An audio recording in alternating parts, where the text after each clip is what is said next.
Olá, eu sou a Beth, trabalho com a Cláudia e a Márcia da empresa Apoio. E se você ainda não nos conhece, visite o site apoiosaudebemestar.com.br e conheça nossas atividades e nossos canais de comunicação. Gostaria muito de agradecer a empresa Novartis, que nesta fase de proibição de eventos presenciais, nos incentivou e apoiou na execução desta nova estratégia de trabalho. Vamos abordar o tema finitude. E para isso, a Cláudia, enfermeira da Apoio, vai nos ajudar nesse podcast. Cláudia? Olá, Beth. Que bom estar com vocês hoje. Na verdade, eu acho esse tema muito importante porque a população está envelhecendo e com o envelhecimento, cada vez é mais importante a gente falar sobre o fim da vida. Apesar da morte poder ocorrer com qualquer pessoa a qualquer momento, para o idoso, para a pessoa envelhecida, isso fica mais próximo, porque ele vê que a cada dia ele está chegando mais perto de morrer. Frequentemente buscamos evitar esse tema, como se falar sobre a morte, no momento que falássemos sobre isso, nós estivéssemos convocando ela para perto da gente. É muito importante que a gente encare esse tema como uma fase que faz parte do ciclo da existência. As perdas vividas na velhice estão relacionadas à morte real de amigos, companheiros, a perda do corpo, porque o corpo vai aos poucos se limitando, vamos dizer assim, ao fim das relações de trabalho, ao relacionamento social, familiar. Cada morte nos afeta de uma maneira, a depender de sua circunstância, e cada pessoa sente a sua maneira a dor, a perda e o luto. Encaramos então a oportunidade de falar sobre esse tema, uma maneira de pensarmos sobre o assunto e até facilitar discussões entre familiares, profissionais e cada um de nós poder estar se posicionando a respeito desse tema. Começando a falar sobre isso, Beth, queria saber, por que você acha que a morte é um tabu tão grande? Eu acho que, primeiro, é porque não estamos acostumados a tocar neste assunto por ser um assunto de finitude, ou seja, é a limitação do tempo da vida. Acabou. É como você abordou antes. Os idosos, por estar em envelhecimento, eles verem os seus amigos falecendo, isso parece que dá uma proximidade. A morte vai me pegar. Ela não vai te pegar, ela só vai te pegar a hora que for a sua hora mesmo. Só vamos nos preocupar com esse assunto quando a gente tiver alguém próximo da família em situação de terminalidade. Sabe, desde que eu comecei a ler os livros da doutora Ana Cláudia Quintano Arantes, o meu universo mudou com relação a esse assunto. Hoje eu consigo conversar e trocar até desejos do que gostaria que acontecesse comigo caso eu venha a falecer. A alternativa não morrer não existe na nossa vida. Todo mundo nasce, cresce e morre. Ainda não inventaram, sabe, uma pessoa que possa morrer em nosso lugar. Quando tivermos que passar por isso, vamos ter que enfrentar sozinhos, mas se estivermos acolhidos por amigos, familiares, profissionais especializados, provavelmente a situação será mais tranquila. O idoso pode querer conversar sobre a morte, ele pode querer expressar o seu medo ou apenas a sua opinião sobre a situação. Não evitem esta conversa e não deem opinião pessoal sobre as suas crenças a respeito do tema. O ideal é que a conversa seja franca e sincera. Se a angústia e o medo estiverem presentes, acolha esta pessoa e diga que não estará sozinho. Cada vez mais, sabe, Cláudia? Eu acredito nisso.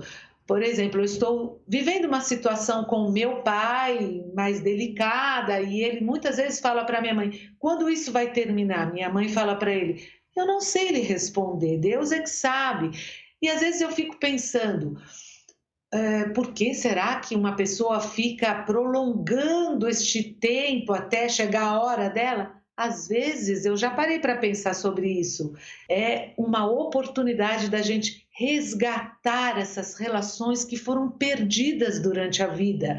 E Deus está nos dando a oportunidade de resgatarmos isso. É maravilhoso. É isso Desculpa, me emocionei. É natural que a gente se emocione quando fala desse tema, principalmente porque todos nós já vivenciamos uma experiência de luto, de morte de um ente querido, né? Mas a gente tem que pensar. Então, a morte é inevitável. Você acabou de falar sobre isso. Mas como é que a gente vai percorrer a vida, então? Esse é o segredo? A vida é o tempo que nós passamos entre o nascer e o morrer. Tudo que decidimos fazer com o nosso tempo e o caminho que escolhemos percorrer é que vai dar sentido na hora da partida.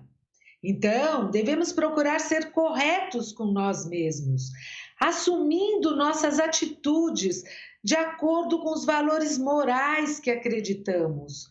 Quanto mais beneficiarmos os outros que estão próximos a nós, com atitudes de ajuda, desde uma ida ao supermercado, como uma veste para um desconhecido, estaremos dando um sentido real à nossa vida. Quando nos deparamos com uma doença séria, a maioria das pessoas pede ajuda pela cura. Eu já mudei isso na minha vida. Eu pediria ajuda por mais tempo. Porque quando temos tempo, podemos reconstruir muito do que já realizamos e até consertar muitas relações que não ficaram de acordo com a nossa consciência. Não temos que esperar a morte para provar ao mundo porque valeu a pena a gente estar aqui. Eu gostei muito disso que você falou. Então, é o viver o hoje. Não deixe para amanhã o que você pode fazer hoje. Então, pedir desculpas a alguém, você dizer que a ama, abraçá-la, fazer alguma coisa por ela, tem que ser hoje. Não adianta a gente esperar para o dia de amanhã, porque é aí que pode vir o arrependimento. Dizem que a mágoa traz doenças para nós, então é melhor a gente resolver aqui na vida do que ficar levando isso para adiante. Muito interessante. Então, a escolha diz respeito a qual caminho seguir? A escolha não diz respeito a qual caminho, mas como você vai andar por ele.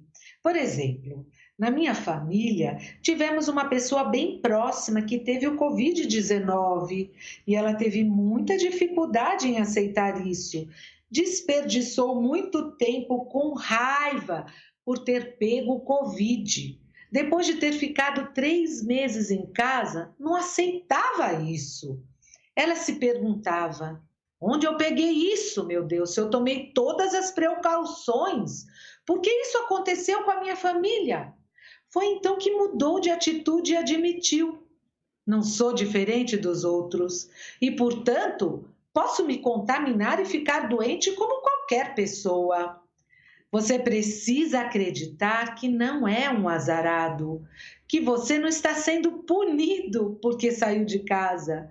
Você precisa acreditar que essa é a sua história. Esse trajeto do que você vai fazer com a sua história, é disso que você vai ser lembrado. A forma como você vai encarar o problema.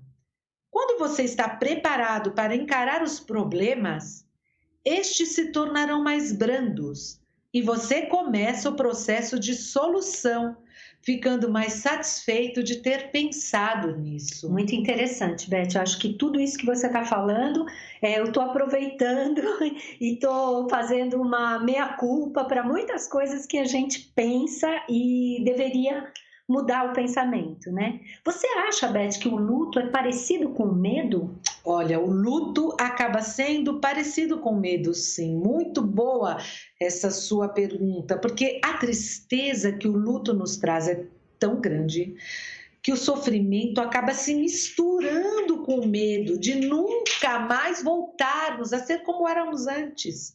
Temos a sensação de um vazio tão grande que isso nos torna frágil perante essa situação, trazendo dúvidas se seremos capazes de tomar as rédeas e seguir em frente.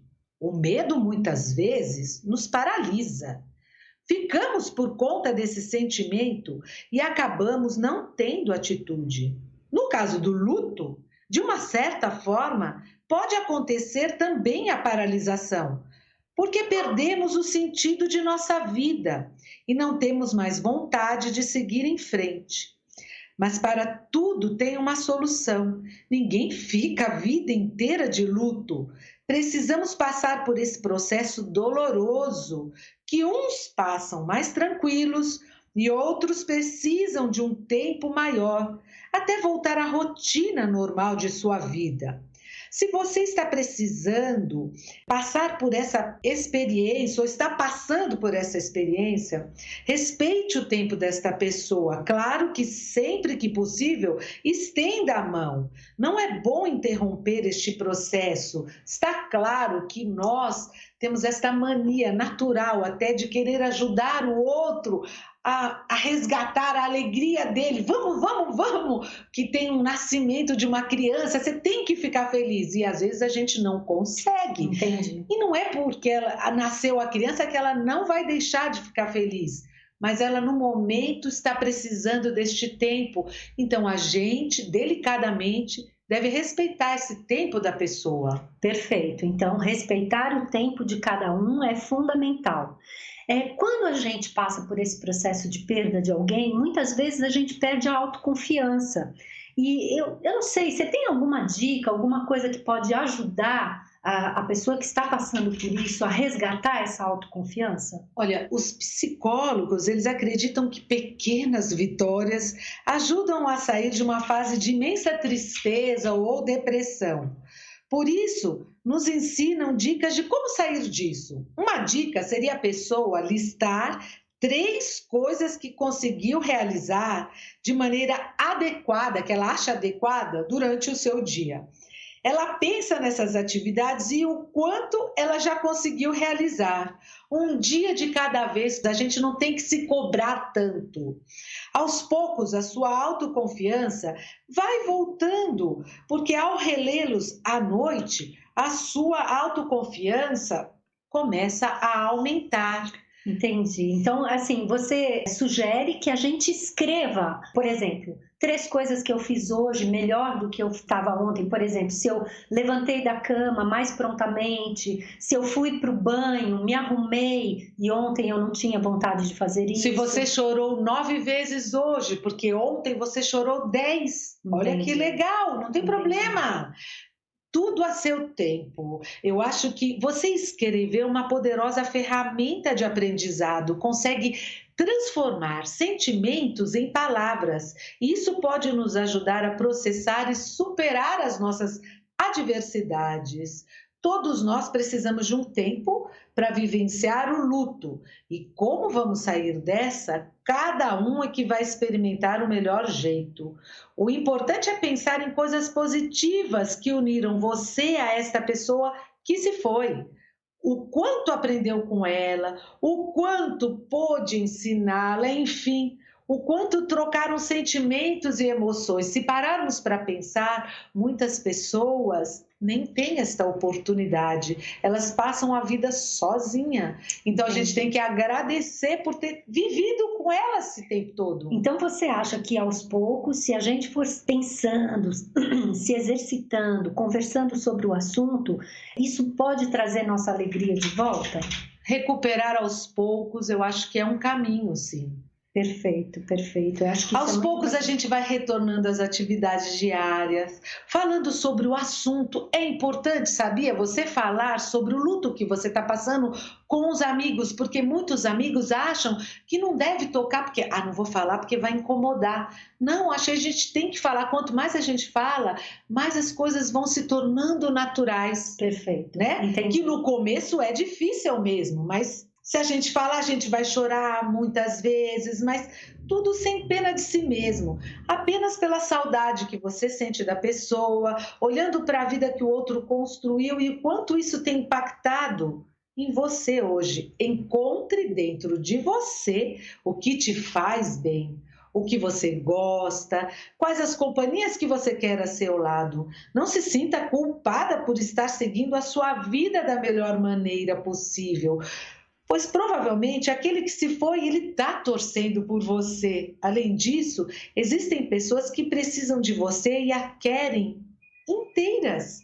A partir do momento que a gente conseguir se conectar ao mundo novamente, voltando às atividades e às interações do dia a dia, a alegria estará dentro da gente.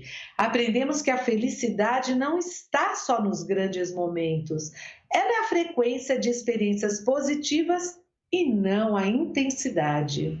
Puxa, Beth, eu agradeço muito a oportunidade de ter conversado com você sobre esse tema, de ter abordado esse tema tão importante nesse podcast. Queria deixar todo mundo à vontade, se tiverem opiniões a dar, tirar dúvidas, entrem no nosso site, vão até o Fale Conosco e mandem um contato para nós. Nós vamos conversar com vocês, nós vamos bater esse papo e isso vai ser muito gostoso, vai melhorar as nossas relações. Gente, eu queria agradecer novamente a Novartis, que está nos proporcionando essa série de podcast. E fiquem atentos ao próximo tema que vem aí. Muito obrigada, gente. Um abraço a todos e até a próxima. Até a próxima.